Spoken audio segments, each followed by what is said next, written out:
Well, welcome to the podcast. My name is Father Bill W. I'm an Episcopal priest living here in Austin, Texas.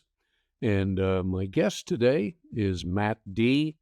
Matt is a man in long-term recovery, also a longtime member, archivist, and the guardian of All Addicts Anonymous. And that is a program that aims to keep the original AA program, the pioneer program, trying to keep that alive. And I have a link to the AAA website in the show notes, and you might want to check out some of their online meetings as well as pick up some of their literature. In this series, we are paying special attention to AA's Dr. Bob.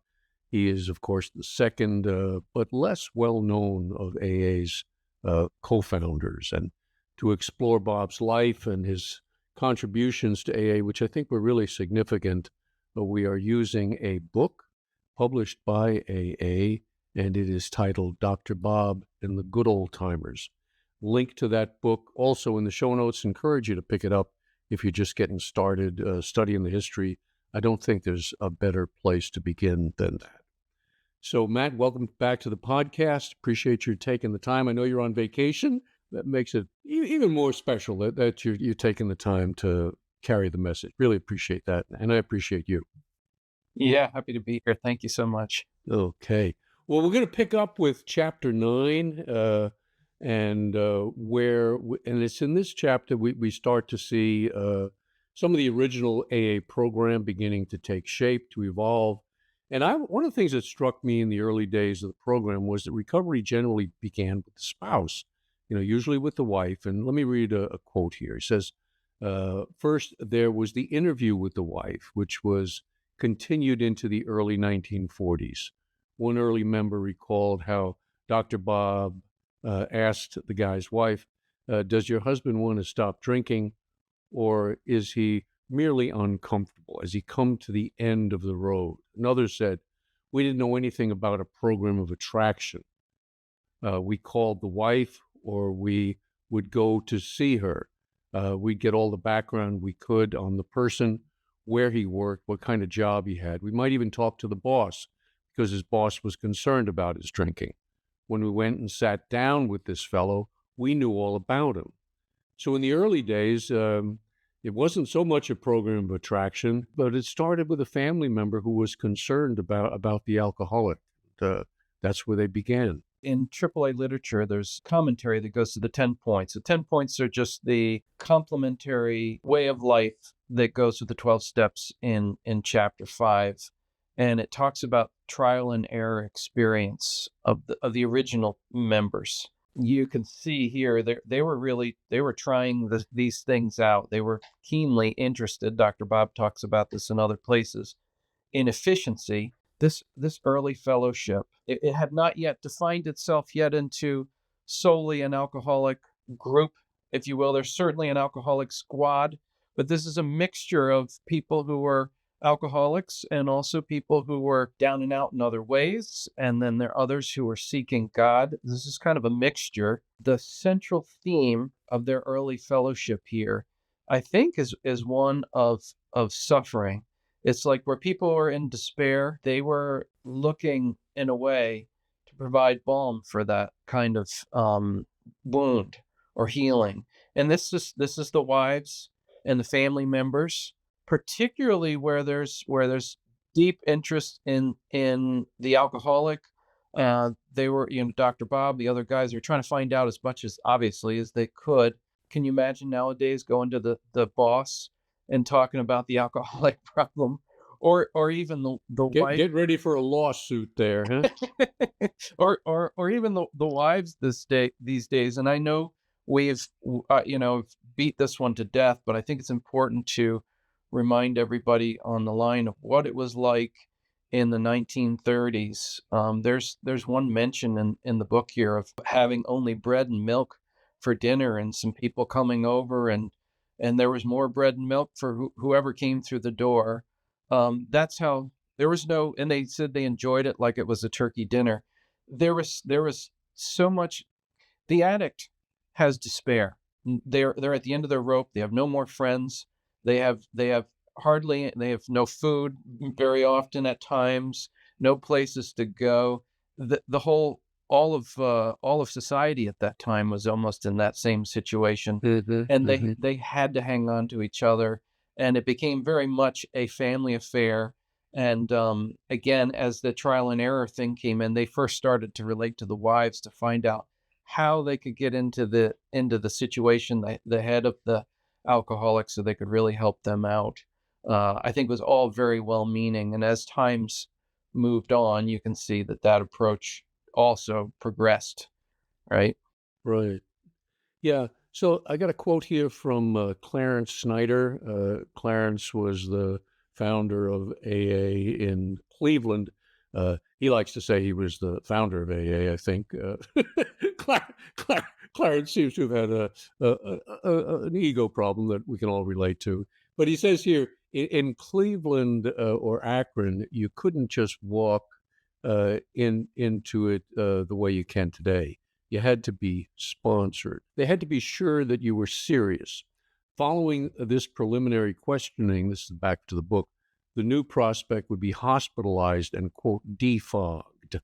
When the newcomer was well enough, all the members in town visited him every day, 3 or 4 in the beginning, 20 or more a few years later. There was a sharing of experience in the hope that the prospect would identify. At the same time, Dr. Bob explained the medical facts in plain, everyday language.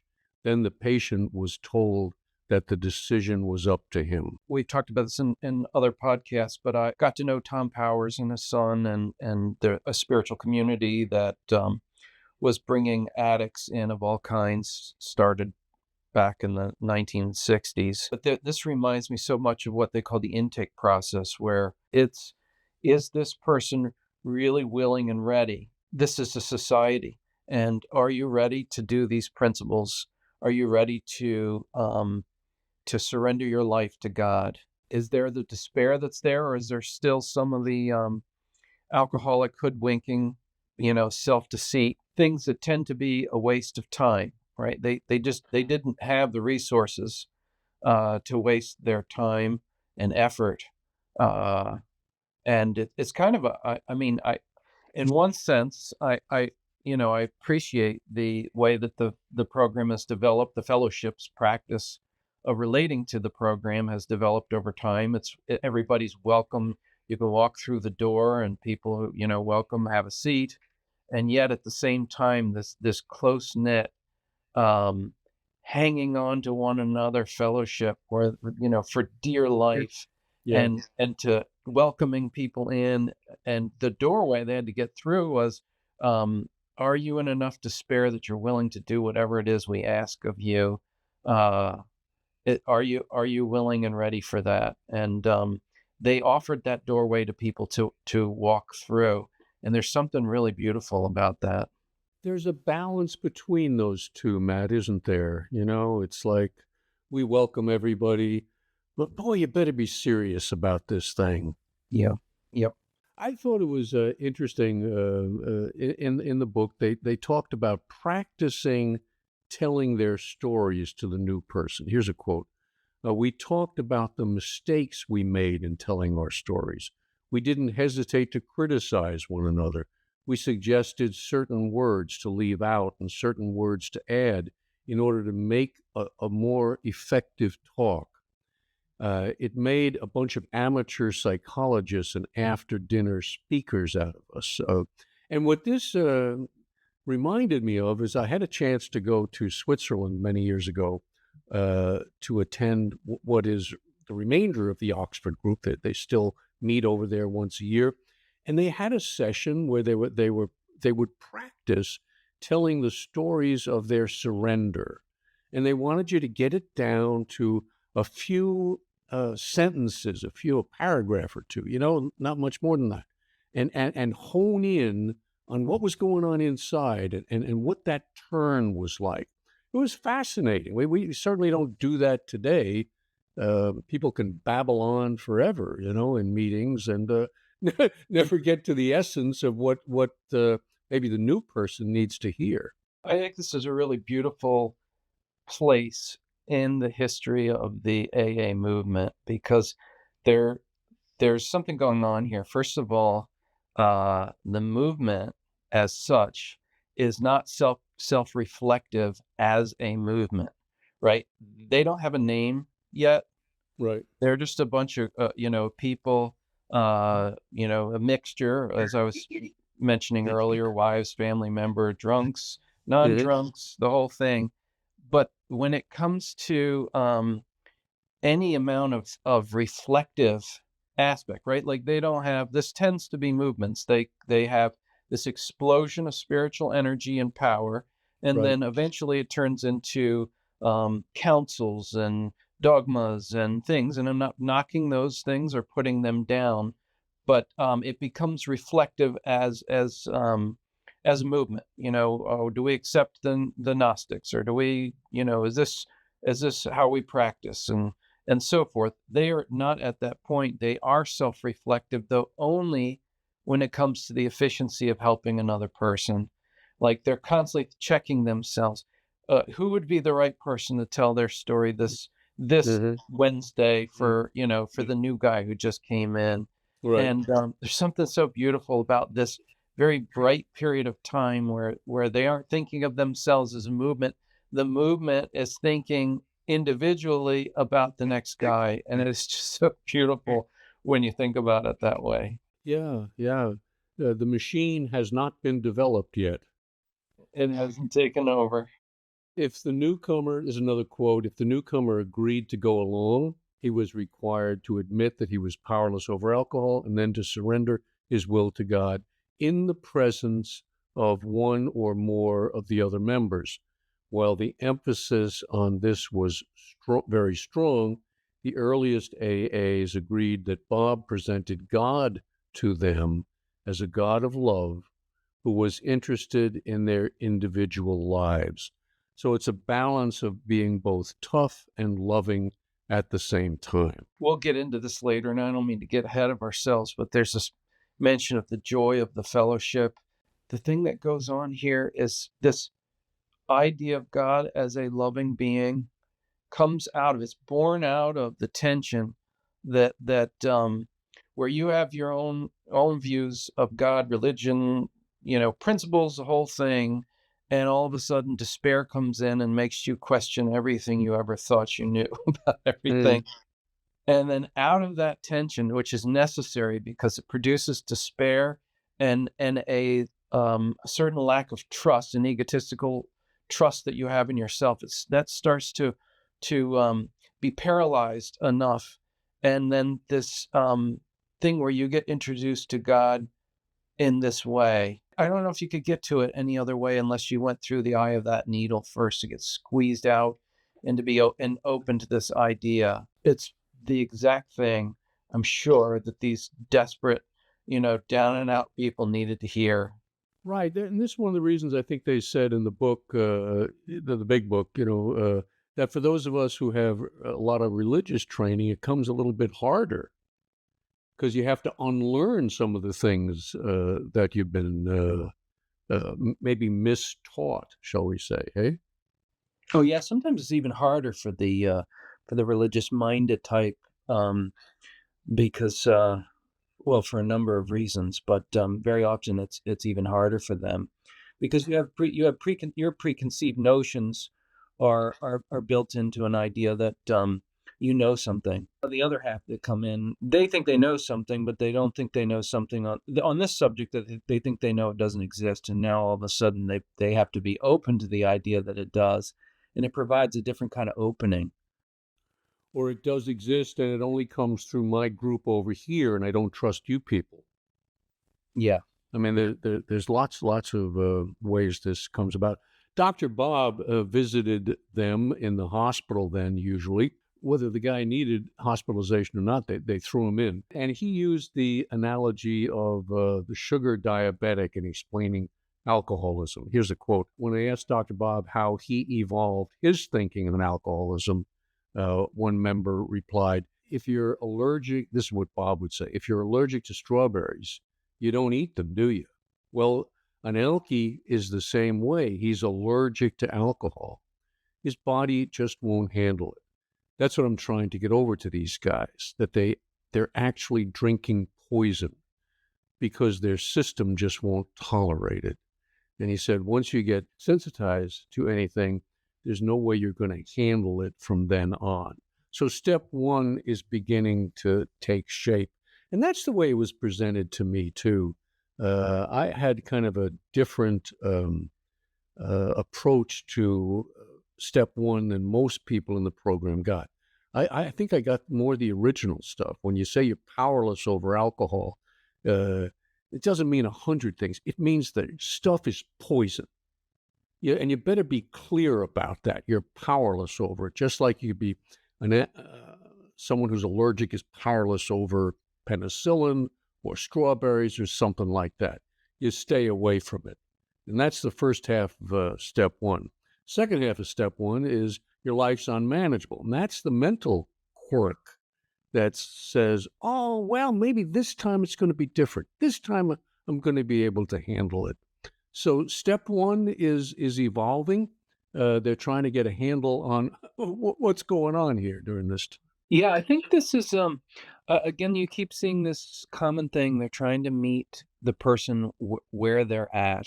Right. And I think later what develops, and of course this is from the introduction of Dr. Silkworth, and it gets included into the big book, and it's the thing that's talked about a lot now, but it's the allergy plus the obsession. The allergy is at the place of, right, the universal view of man is that he's a psychophysical organism, right? He's not just a material thing of matter, but that there's a higher elements in man that will actually go beyond his own physical death. This thing of the allergy is rooted in the physical part of the man.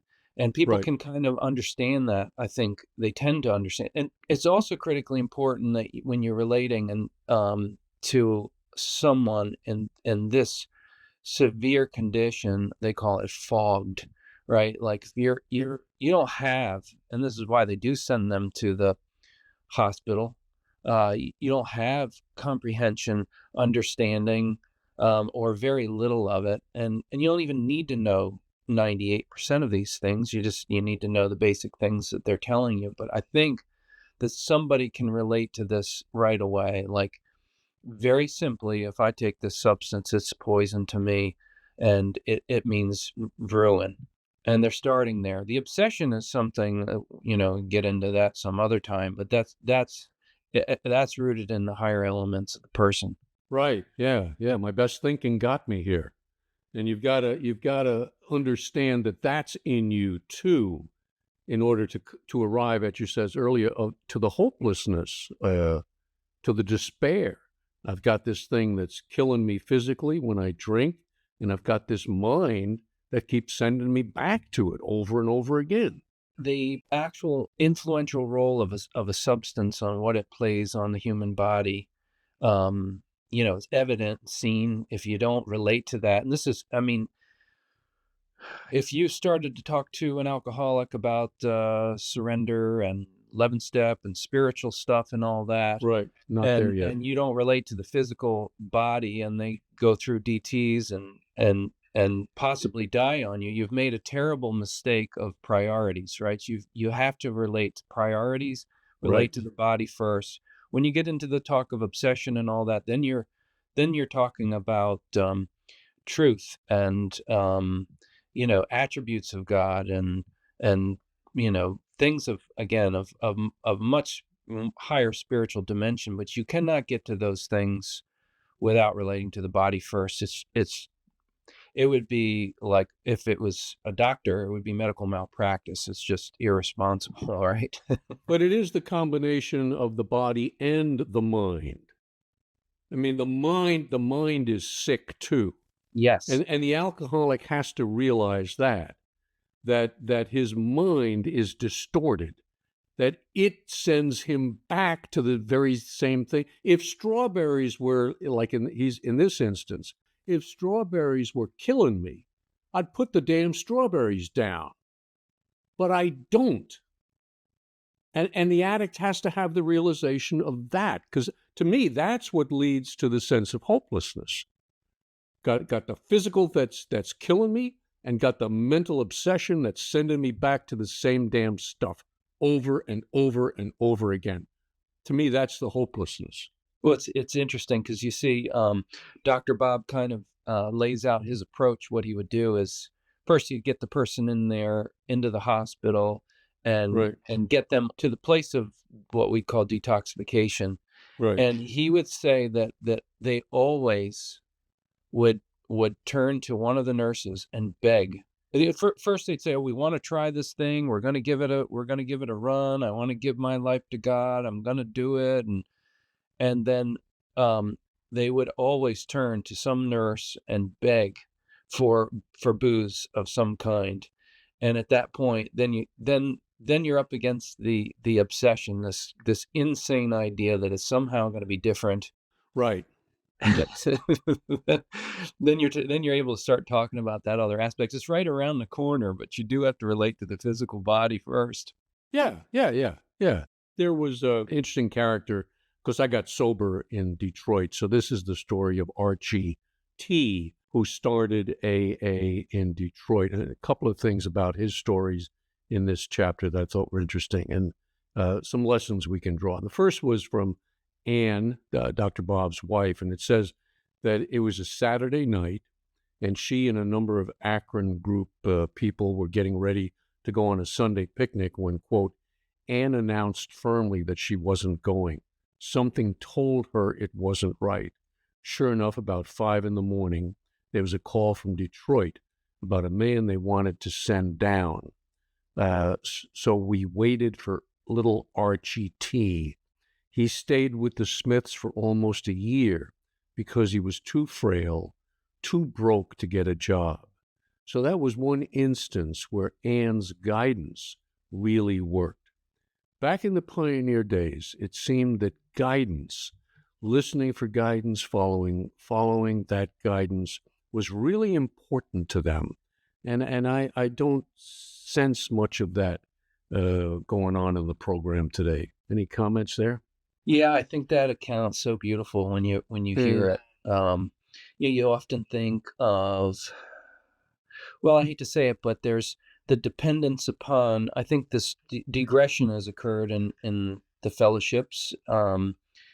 I don't mean to criticize them. I'm a part of them too, right? But there's this Right. digression where there's reliance upon um, individuals or other things. Um, and you see, there's what we hold in high regard, and there's reasons for it. This thing of group conscious. This is almost like God conscience. It's like, you literally take what comes to you from God extremely seriously, Right. in such a way that it influences your actions. And in many cases, you get very surprised by the response that occurs. And we've been told already in one of these chapters here, most of the members, 70-80% of the membership of AA at that time did not have telephones, right? We think of, everywhere you go, you can get a hold of somebody or Yeah. text message or this or that. It was critical that you were in the right place at the right time. And in this particular case, this is a place where you see the guidance coming through, and they were in the right place at the right time to be there for Archie Trowbridge. Archie lives with them, with the Smiths, for almost a year. And the beauty to me is how struck he was and how healed he was by the love he was shown. Yeah. I meant to go back and read his story in the big book, and I haven't gotten to it yet. I think is it The Man Who Mastered Fear? I think it might be. We had a podcast a couple years ago about love, and it's this place of where fear is the tension that born out of that is this kind of dependence and love that you receive, agape. This kind of like this, Right. Unconditional love, just oozing out. hard to even talk about it, but Yeah. it comes out of this like this kind of condition that this man was in. He was even afraid while there that they're going to toss him out of the house because he's not able to work, Right. and the love that they show him. Eventually, Anne says to him, "You can stay here as long as you need." And again, this is a family who's, having bread and milk for dinner at times Right. because they can't afford anything else. What, think about that kind of love when in comparison to, you know, oh, welcome to the meeting here, have a seat and buy a big book if you want and talk to you later. Right. It's just a completely different kind of love and consideration for one another. And no wonder it got compared to first century Christianity. Exactly. See how they love one another. See how they take care of one another. I mean, that was the thing. It wasn't first century Christianity. Oh, now I understand the Trinity. Well, thank you for explaining that to me, That came 4 or 5 centuries later, after a lot of fighting and killing. but Yeah. but the love was transformational. And that's Yeah. what they're trying to get back to. Yeah. And it was intense love and it was intense joy. And it was Right. also born out of an environment where if you professed your belief outwardly, you may have your head cut off. I mean, this is the environment in which that thing was born out of was in Right. intense tension. And these guys have a very similar kind of intensity, right? Right. Yeah, it's give yourself to this completely to this simple program. Yes. Yeah, back to Archie. He's a very frightened individual, obviously. He says he didn't give his real talk till he was about 10 years sober. And that was the occasion when Dr. Bob delivered his last major address. He died shortly thereafter.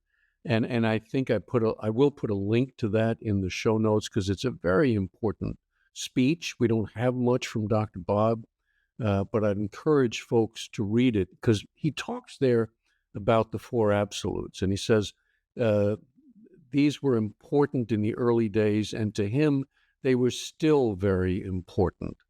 But we've pretty much lost that today. Just for a minute, talk about the absolutes. I know you include them in your program, AAA. Why do you think they're so important? Well, firstly, we're reading about this intense fellowship born out of complete despair, which is the doorway you got to go through if you're going to have, I don't want to say absolute surrender, but I'm going to say as much of yourself as you can surrender as possible. This fellowship that these men and women were hanging on to for dear life was at that time surrounded around a program of the 4 absolutes. That was the central aspect of the principles on how they were to live their life. Out of the explosion in spiritual energy, and again, the trial and error experience of the thing, ended up producing the 12 steps, which were really, in a way, it was their experience of practicing the 4 absolutes, with this, again, intense spiritual kind of power and energy behind it, that coming off of Bill Wilson's spiritual experience and what was animating the individuals and their group life together. This was what they did. And it's like, I think it would be, I don't know, hubris or something like to say this stuff is no longer applicable, or this is essential principles boiled down. Even Dr. Bob talks about, you boil this thing down to love and service. It's like you boil the steps down. And again, a lot of times we have to be met where we're at. We can't handle, 47 things and, boiled down to its essence. That's what this program is. It's these 4 absolutes. And there's no way around that. No way around it. And you can read it in the big book. You can, you see it in the lives of the people. It's there. Yeah. Honesty, purity, unselfishness, and love. And that's the big one. Love is the big one. Yes, it is. Towards the end of the chapter, you get a sense of friction developing, even in Akron, where and you spoke about this, where there's non-alcoholics and alcoholics meeting together. And in New York, they separate from the Oxford group. Wilson wanted to start something new. There was less so a desire to separate in Akron. I think Wilson left in 1937, but the Akron folks hung on together till the big book was published. But A break was almost inevitable, wouldn't you say? One of the essential aspects of a spiritual fellowship is cellular division, if you will. If you know that something is of significant spiritual influence and power, it always happens that cell division occurs. There's just different groups that come out of them. And it was essential because there was a particular need at the time that had not really been met before, with the small exception of a brief period of time with the Washingtonians. They made some actual errors in which AA was able to learn from. But with the exception of the Washingtonians, there really had never been a movement that had answered the true desperate need of addiction. And finally, something appeared. And to that time, if you were an addict, there was basically nothing you could do for a person. There's maybe 2% out of 100 would just spontaneously, for reasons unknown, would stop drinking. Basically, you were going to die an ugly, terrible death. And then all of a sudden, this movement appears. And then they're trying to figure out what works, what doesn't work. And in line with that, Wilson was more of a promoter, while Dr. Bob was more into the Oxford group and the spirituality. I think that's fairly safe to say. And Wilson had this idea of, he wanted to start a string of hospitals, paid missionaries, writing a book. There was some pretty grandiose thinking going on in his mind. And this was also creating some tension back in those days, huh? Again, there's things that are born out of tension that can't be born out of any other environment. And I think you've got these prototypical types. You've got Wilson, who is like it's like length and breadth. It's like this thing where he wants to get this thing out to as many people. And Dr. Bob is more concerned Right. with the depth of of getting this thing individually. Frank Bookman, one of my favorite quotes that he has, you can't administer eye medicine from a second story window. This thing's got to be intimate and direct, but there's a tension that's needed where you really need the two aspects. If it's just Dr. Bob alone, it's going to be a very small group of people that are influenced by it. If it's Bill Wilson alone, the thing becomes very, very possibly the thing dies out in professionalism. And these two are kind of anchoring each other back in towards the center, where there's a right balance of communication, of transmission, right? Equally, there's a right amount of self-transformation, so that you have something to even talk about and to give. I will say too, there is this, and maybe I don't want to get ahead of ourselves, but there is this very different concern. I found this interesting in reading the material here. There's a very different concern about the Akron group's fears or worries than the New York group fears and worries about this thing. The Akron group's concern was about whether or not Bill and Dr. Bob were fraudsters, and that they were in this thing to try to make money, right? The New York group's concern was whether or not this thing was going to be overly religious. Exactly. No, that's right. That's well said. Well said. That's right. In a way where you have this kind of tension play between the two types of Dr. Bob and Bill. You add also a tension between the New York and Akron Cleveland, right? And they're this out of all of that tension, and and these things are being pulled in different directions for different ways, whether you're talking about Bill and Bob or Akron and New York.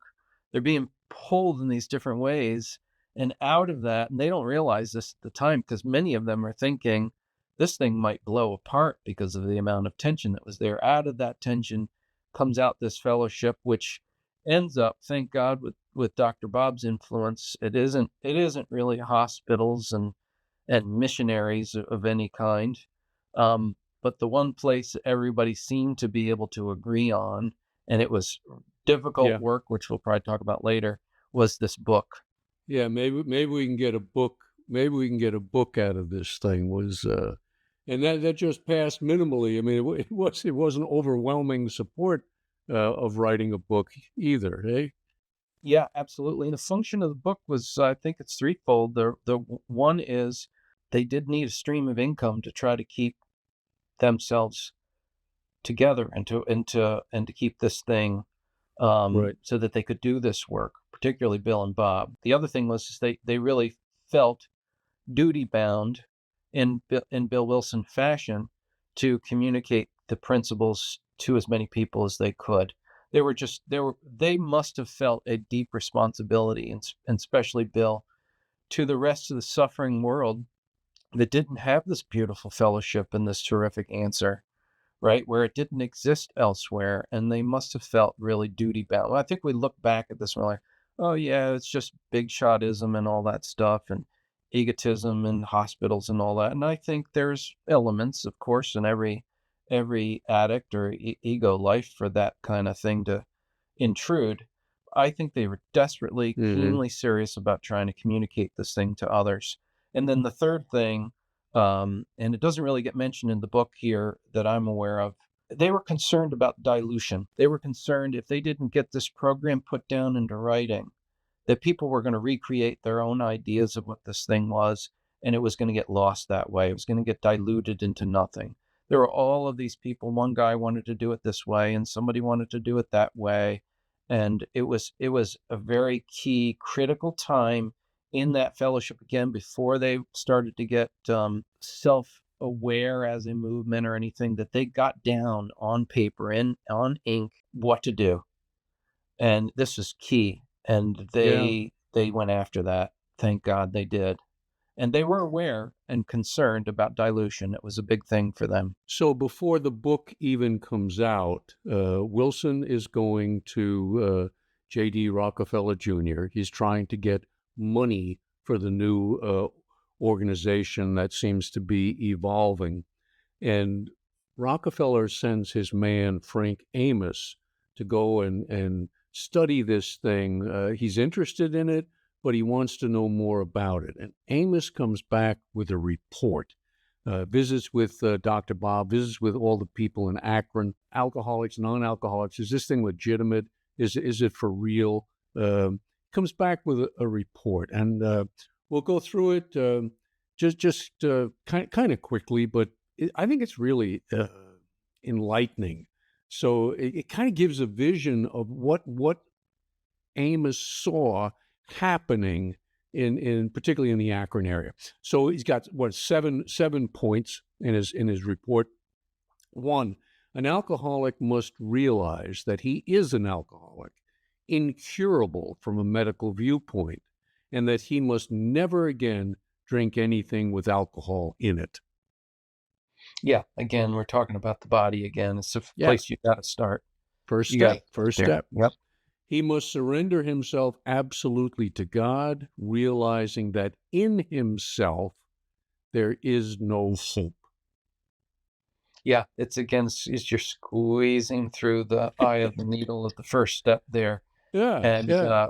part of that is this very thing of it's one thing to relate to the body. Now it's another thing to relate to the higher element of the person of trust, Yeah, right? yeah.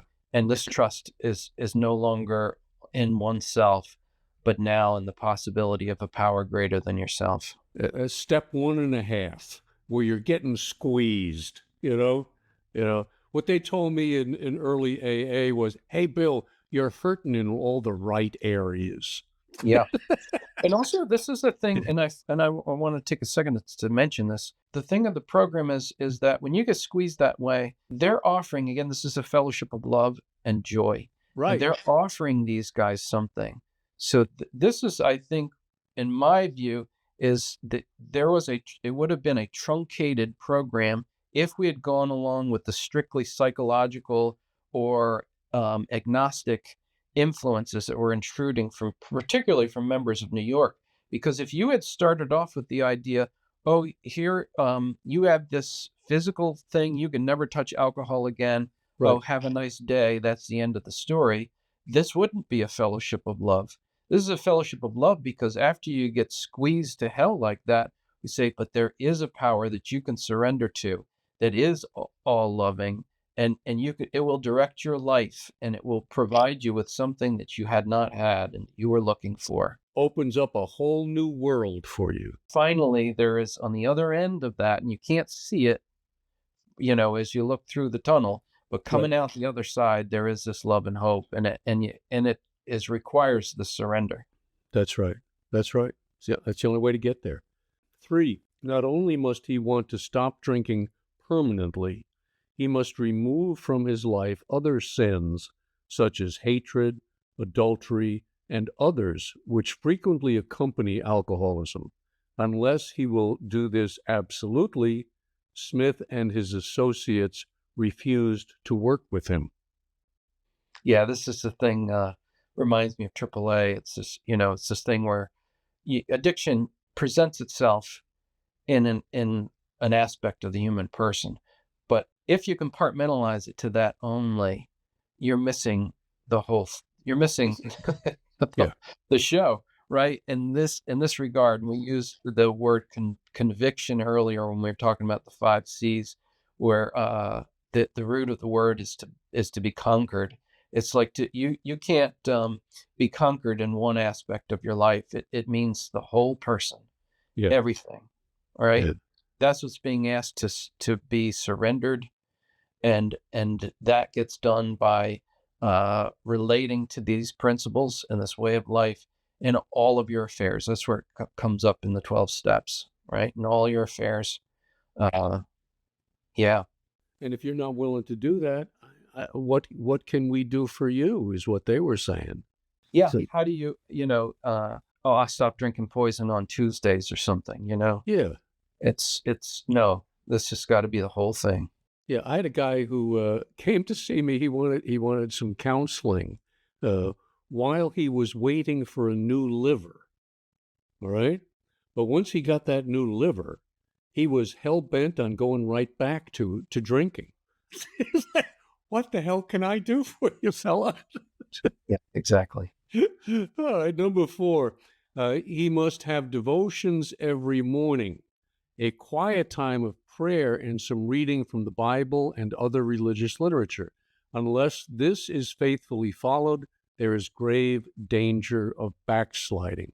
So the morning quiet time was a must. The hallmark of the difference of early AA and modern AA, if you will, is early AA had requirements, and this is one of those requirements. And it isn't you bow down to the group, you do everything the group says. It's the power that's greater than you is God, and you. It's your work a day at a time to make a connection with that. That wasn't being just done, with the alcoholics only.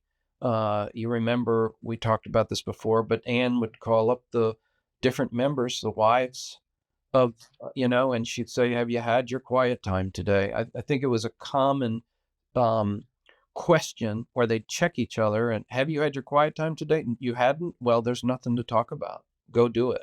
And what did you get from it? Because it would be a benefit to Anne to hear that too.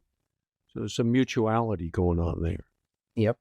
And this is what really intrigued me about when I started studying the history. It was this whole quiet time, two-way prayer thing that was lost to me. I was 20 years sober, and they're talking about this stuff, and nobody had talked to me about this stuff for 20 years. And that set me going back into the history to see what was going on.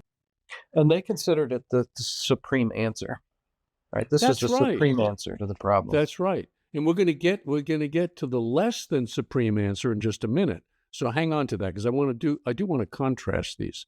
5, he must be willing to help other alcoholics get straightened out, and this throws up a protective barrier and strengthens his own willpower and convictions. That one's so key, Dr. Bob. I mean, when you read Dr. Bob's nightmare, his account in the big book, he mentions that the 4 reasons that he does 12-step work, and that's one of these beautiful things. It's just it's a spiritual kind of wisdom. It's like you get protection when you help the other person. It's insurance against the next drink. It's being in the middle of the herd rather than out on the periphery where the lion's going to pick you off, you know? Well, the fear is that you're dealing with your own suffering and your own problems, however you want to call them, issues, and it's very easy to get insulated against things while you're circularly going back to yourself and what's wrong and the problems and all that. And their answer Service, to that was that it was exactly what you said, service. service. You solved your own problems by helping the next guy with his. That's so key.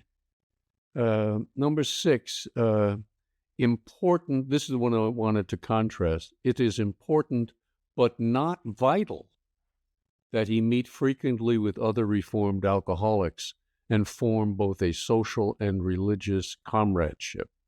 Important, but not vital. Prayer and meditation was vital. Meetings, helpful, but not necessarily vital. Totally lost.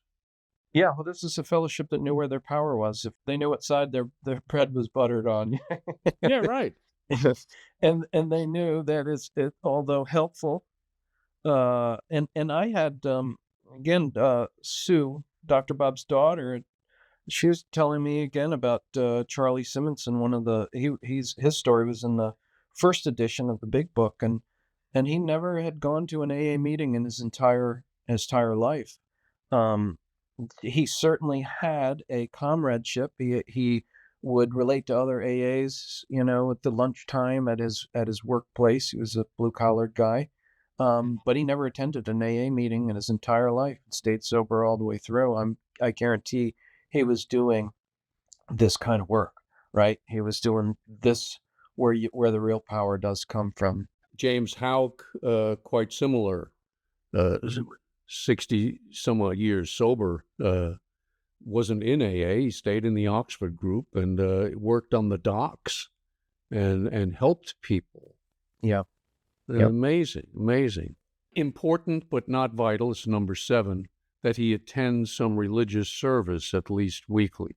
Again, and that kind of makes it into the bigger. Some of us went back to religious services. Some of us did not. Yeah. Yep. Not vital. So Rockefeller and his group, they didn't fund it, thank God. They helped Wilson and Bob out somewhat, but a lot less than they had, than Wilson wanted. He wanted a lot of money, in a big grandiose scheme. And Rockefeller was convinced that money would spoil this thing. Yeah. Very important lesson. Yeah.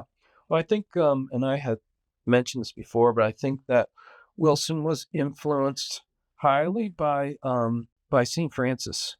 And you don't talk this way in a fellowship, and I'm sure if I mentioned this in a history location, AA history place, people would, be an uproar and all that stuff. But he saw St. Francis as the patron saint of AA. And there was an aspect of poverty that was there. Now, it took him a little while to get to that. And I think that some of this guidance that came off of Rockefeller was critical. I think in the telling of it, it was his way. You know how Bill talked in legend, right? Where sometimes story is more truthful than actual data, right? And I think, and when you go back to the data of this thing, they actually did get quite a bit of money from Rockefeller's circle, probably somewhere in the place of $250,000 in today's money. In this account, they were given $5,000, in which they used, I guess, $3,000 for Dr. Bob to pay off his mortgage, because he was, on the verge of not being able to live in his home, if you will. And they split out a stipend for the other two for a couple of years as this thing took hold. There was financial support, I think, that came in, but the critical point that I think is being communicated by Bill and through what we're reading here, they had to be very careful about the distracting elements of money, of prestige, of getting into ownership of things. Dr. Bob's humility was like the key aspect to help steer the early fellowship out of those traps. Yeah. I didn't know there was that much money that came in. Well, that's interesting. In chapter 11, then we move into that one. We get a description of some of the early meetings, uh, what those were like, and some of the controversy surrounding the Big Book. So the big meeting was on Wednesday night. This is in Akron, but they had what they called a setup meeting on Monday. It's interesting. In Detroit, I got into a group, and it was quite similar. The group would have its big meeting on Friday night, but during the week we would meet together, much as they're describing here. And that's where they would decide who was going to speak, because some guys were coming out of the hospital and they wanted to try to match them, so that they could identify when they arrived at the meeting. And they would also pray for guidance as to who it was that they should choose. Again, the importance of guidance being stressed in the early days.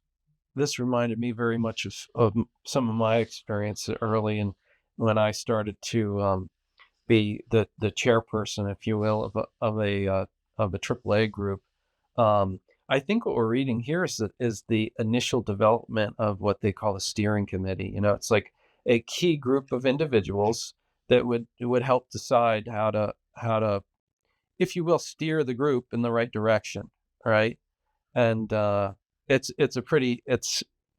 was just really kind of neat to read about that, and how Yeah, much, again, how much these guys were focused on the efficiency of helping other people. Like it was everything to them. So much so, it's almost like they had a rehearsal for their meeting. You know, Like, exactly. Exactly. That's they're exactly. really trying to Yeah. practice this thing, and they're trying to they're practicing the fellowship as much as they are the principles. They're like, let's get together and figure out how we're going to run this thing. And I don't know, the kind of humility that was there, because these guys are putting this thing together right in front of their own faces. Not that they were even aware of that necessarily all the time. It's just kind of a beautiful, almost paradisical like element to them and the movement at that time.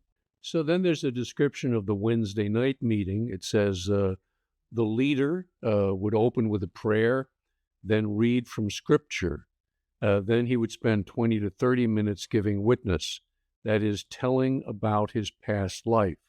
Then would open up for witnesses from the floor, and it would get pretty emotional. You'd be surprised, it says, how little talk there was of drinking experience, even among ourselves. That was usually kept for the interview with the new prospects in the hospital. We were more interested in our everyday lives than we were in reminiscing about drinking. So very little drunkalogs going on in those early meetings. Yeah, the fellowship this reminds me of a little bit is Sexaholics Anonymous. They have this not all the time, and maybe less now than they used to, but because of the nature of the addiction there, they have it's kind of like you have to go through a filter before you start to get into the meetings Right. themselves. There's other groups that do this kind of thing, but you see there's these continual, it's a filtration system. They're any of the debris are getting caught, and it's only they're interested in the pure desire to surrender yourself to God, and to do what the other members are doing. It's a hell of a way to practice a fellowship. It really is.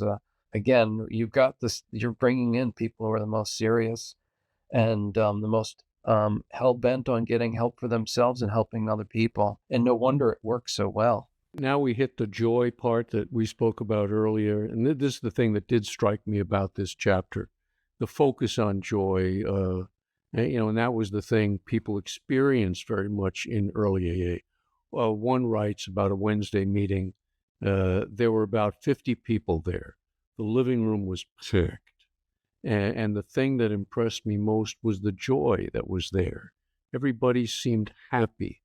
If I could be like them, if I could only have friends like this, life began for me that night. I knew it right then and there. I was never so exhilarated in all my life. When I went home from that meeting, and for me, for the first time in years, I got down on my knees and I said, God, if you have a plan for me, I want that. I don't want any of my own plans. Egotism is a reducing valve on joy.